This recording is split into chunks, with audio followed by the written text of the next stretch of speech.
During my new staff training in 2005, some of us had the idea of going tubing down the Poudre River. And of course, July 4th, everyone has the idea of going tubing, and we ended up not finding any tubes.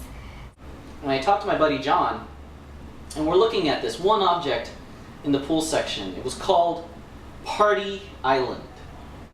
And we're looking at each other thinking, are you thinking what I'm thinking?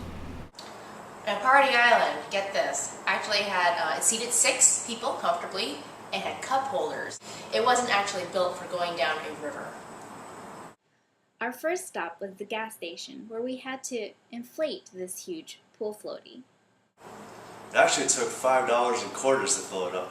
Then we had to figure out a way to attach this floaty to our car. It was quite a scene, actually, after we had filled it with air, hoisting it onto Tony's Subaru and tying it down through the windows of the car.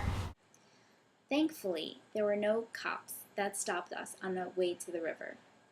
We ended up getting to the river and could not figure out where to launch the raft. We walked down a hill, and at the very bottom of the hill, there was some barbed wire. Someone had the idea of throwing the raft over the barbed wire, which turned out to be a bad idea because our raft got punctured. When the hole was put into the raft, we were pretty sad, and I was chewing on a piece of gum. And she says, hey, look, I've got some gum. And so we put the piece of gum right over top the puncture hole. We find some duct tape that was from someone's water bottle, and we put it over top. We're like, okay.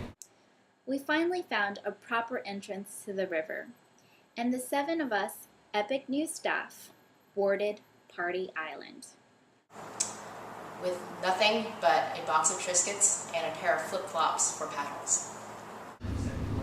All the while, we're using our flip-flops as paddles, and we're just floating down the river, thinking we're gonna die the entire time. We had a blast going down the river.